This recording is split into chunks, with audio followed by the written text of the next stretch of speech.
Bienvenidos. Construir una empresa familiar es algo más, ¿verdad? Es como sembrar un legado, ver crecer algo que empezó con el esfuerzo de una generación y luego otra. Sí, y con ese orgullo, pues también viene la preocupación, ¿no? Es natural. Claro, esa inquietud de, bueno, ¿cómo hacemos para que esto que es tan nuestro, tan valioso, perdure? ¿Cómo encontramos el equilibrio? Exacto. Entre poner orden, crear estructuras que son necesarias, pero sin perder esa chispa, esa agilidad, para responder a un mundo que no para de cambiar. Ese equilibrio es la clave. Hoy, precisamente, vamos a meternos de lleno en un tema que es vital, la institucionalización en la empresa familiar. Mm, Suena bien, ¿eh? Habla de orden, de claridad, de reglas justas para todos.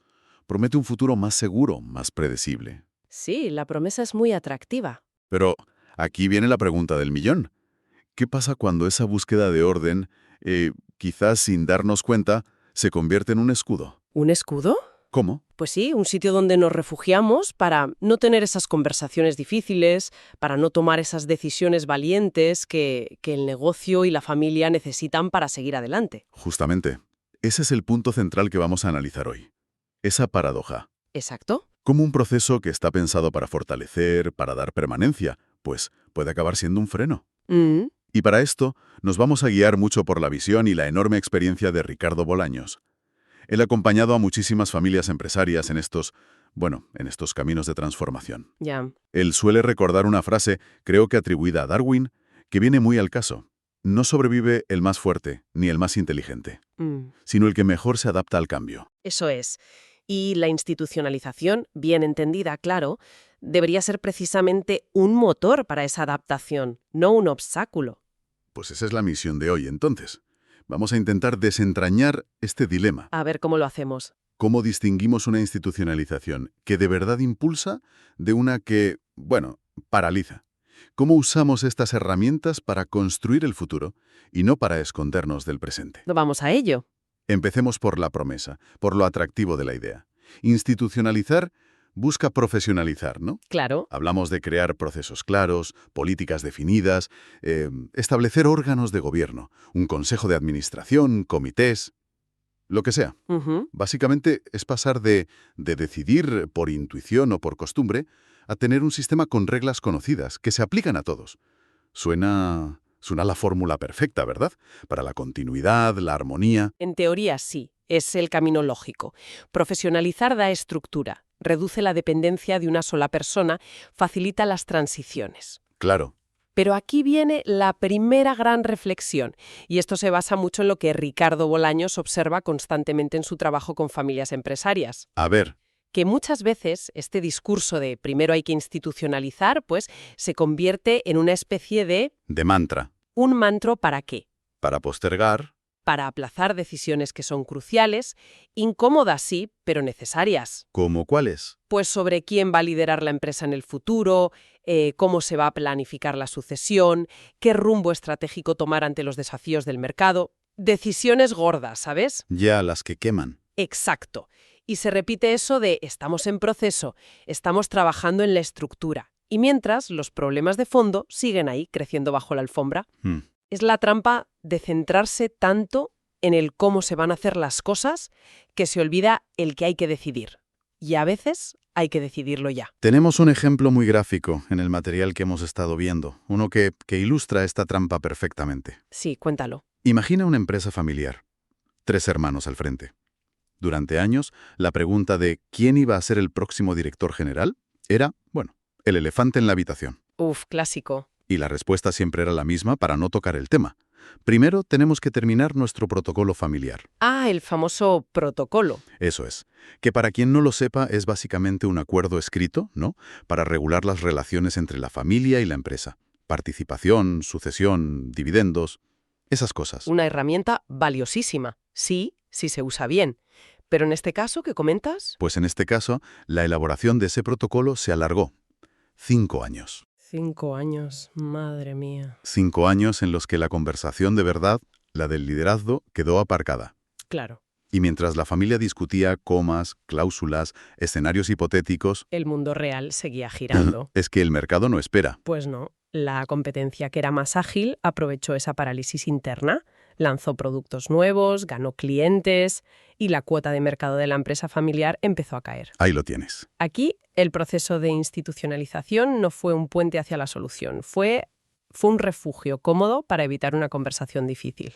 Dolorosa quizás por las implicaciones familiares, pero indispensable. Es que Ricardo ha acompañado a muchas familias empresarias justo a identificar y salir de estos ciclos. Ciclos donde el procedimiento, el papel, acaba siendo más importante que el propósito real. Y es interesante ver cómo se vive esto desde dentro, ¿eh? Porque las percepciones cambian. Sí, claro. Algunos directivos, sobre todo los que son más de acción, pues valoran tener reglas claras, sí, pero hasta cierto punto. Temen que un exceso de formalidad, demasiados manuales, reuniones, aprobaciones, les quite capacidad de respuesta. Que les ahogue la agilidad. Eso es. Sienten que la burocracia puede matar esa agilidad que necesitan para competir. Prefieren actuar rápido, aunque luego haya que corregir.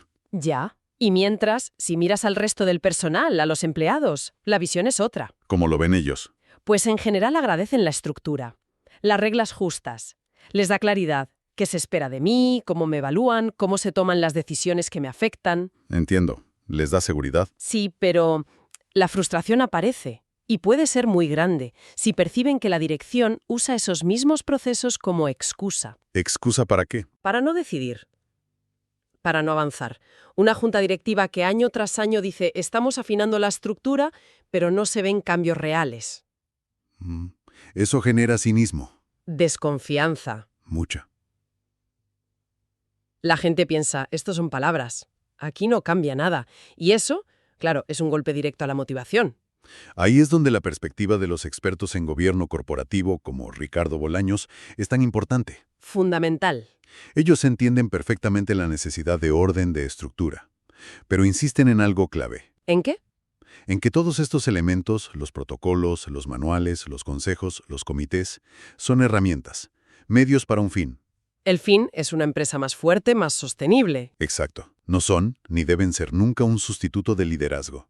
No reemplazan la visión, la estrategia y sobre todo la valentía de tomar decisiones. Totalmente de acuerdo. Y hay que subrayar esto.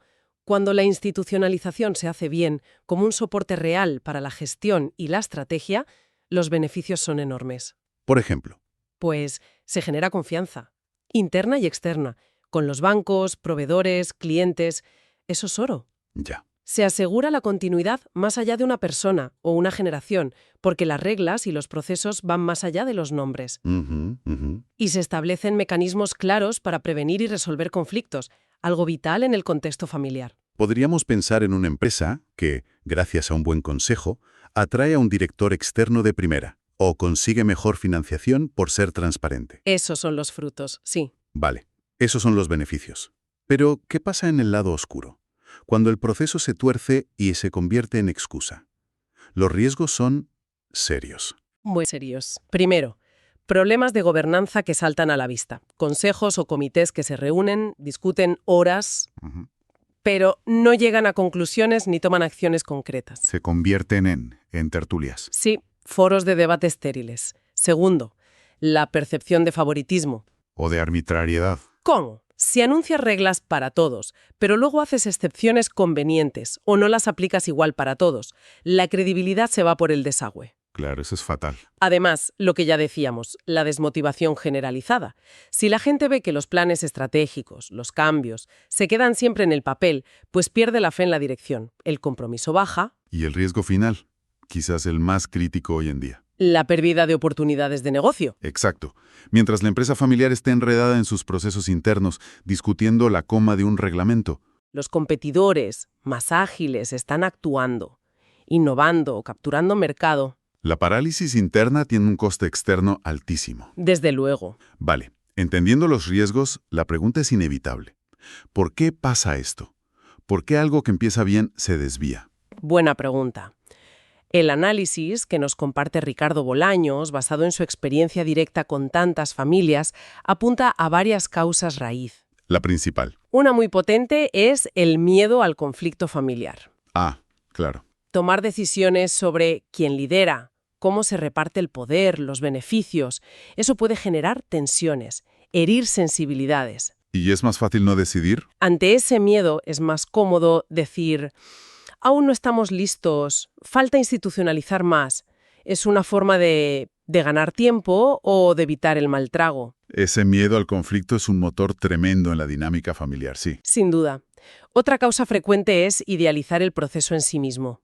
¿Cómo es eso? Creer que tener el organigrama perfecto, el protocolo más detallado, el consejo con los nombres más brillantes, es la meta final. Se confunde el medio con el fin. Ya, tener los papeles bonitos. Algo así. También puede pasar que una falta de liderazgo efectivo se esconda detrás de la excusa de la falta de estructura. Explícate. Un líder que en realidad no quiere delegar o no quiere enfrentar decisiones difíciles puede usar la complejidad del proceso como justificación para mantener el control. Es que hasta que no esté todo bien atado, ¿sabes? Entiendo. ¿Y la última causa que mencionabas? La confusión entre forma y fondo. Se invierte muchísima energía en crear documentos impecables, manuales preciosos. Ujú. Pero falta la voluntad o el coraje para implementarlos de verdad, para hacerlos cumplir y asumir las consecuencias de las decisiones que implican esos documentos. Es decir, se queda en la superficie. Exacto. Identificar cuál de estas causas está actuando en cada caso es el primer paso para desbloquear la situación. Como bien insiste Ricardo Bolaños. Pongamos otro ejemplo, para que quede todavía más claro. Uno distinto. Vale. Imaginemos una empresa familiar del sector agrícola. Un negocio con sus propios ciclos, muy dependiente del clima, pero cada vez más de la tecnología, de las tendencias de consumo. Un sector complejo. El fundador, ya mayor, anuncia: no vamos a nombrar al nuevo director general hasta que tengamos formado y funcionando nuestro consejo consultivo. Un consejo consultivo. Para aclarar, es un órgano de asesoramiento, ¿verdad? Con gente externa, normalmente, que aporta experiencia, visión, pero sin el poder formal de decisión de un consejo de administración. Eso es. Suena razonable, ¿no? Buscar asesoría externa. Sí, pero fíjate en la trampa potencial. Crear ese consejo, buscar a la gente adecuada, definir sus roles, cómo va a funcionar, puede llevar, no sé, digamos 3 años. Sí, fácilmente. 3 años en los que decisiones estratégicas vitales se quedan en el aire. Claro. ¿Quién decide mientras tanto? Exacto. ¿Quién decide si invertir en esa nueva tecnología de riego que ahorraría costes? ¿Quién aprueba la estrategia para enfrentar a ese nuevo competidor que usa marketing digital a tope? ¿Quién decide si entrar o no en ese nuevo mercado de exportación? Decisiones clave para el futuro. Pues mientras la empresa espera a tener su consejo listo, el mercado agrícola evoluciona, la tecnología avanza, los competidores se mueven, Y la empresa corre el riesgo de quedarse atrás. y no por falta de oportunidades, sino por falta de decisión a tiempo. De nuevo, el proceso de institucionalización sirvió de escudo, no de palanca. Queda muy claro con el ejemplo. Después de todo este recorrido, de ver los escenarios, las reflexiones, la conclusión parece bastante clara, ¿no? A ver, ¿cuál dirías tú? Pues que la institucionalización no es buena ni mala por sí misma. Es una herramienta potentísima, casi indispensable hoy en día para que la empresa familiar sobreviva y crezca a largo plazo. Ujú.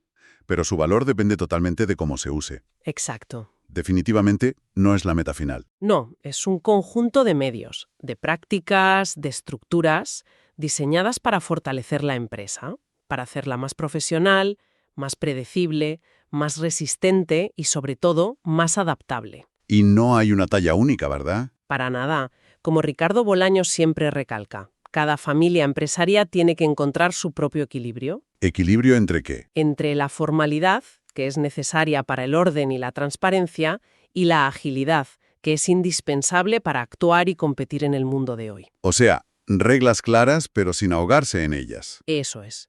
Los protocolos, las estructuras, los consejos, todo tiene que estar al servicio de un liderazgo valiente, con visión, decidido. Son un complemento, un soporte, nunca un sustituto. La estructura debe facilitar la toma de decisiones, no ahogarla. Al final, la invitación es a ver la institucionalización de otra manera, ¿no? ¿Cómo? No como un trámite pesado o una meta burocrática que hay que cumplir para poner un tic en una casilla, sino como un motor. Un motor. Me gusta. Un motor que nos impulse a tomar mejores decisiones, a adaptarnos con inteligencia, a crecer de forma sostenible y a preparar la empresa para el futuro. Construir sobre cimientos sólidos, claro que sí. Sí, pero sin apagar esa llama emprendedora, esa capacidad de acción rápida que probablemente fue lo que hizo que la empresa tuviera éxito al principio. Quizás entonces la pregunta fundamental que cada líder, cada miembro de una familia empresaria debería hacerse no es simplemente si hay que institucionalizar. Que la respuesta suele ser sí, en alguna medida. Exacto. La pregunta más profunda, la más estratégica es, ¿cómo nos aseguramos de que este proceso, desde que lo diseñamos hasta que lo vivimos en el día a día, realmente nos impulse a la acción? Ujú. Que preserve nuestra esencia emprendedora y que de verdad nos prepare para construir ese futuro que queremos para nuestra empresa y nuestra familia. Un punto crucial para la reflexión, sí señor. Y sobre todo para la acción en cada casa. Eso es, para ponerse manos a la obra. Los esperamos en nuestro próximo episodio del podcast El secreto de las familias empresariales que duran, donde se entiende, se aplica y se trasciende. No te pierdas ningún episodio y síguenos para estar al día.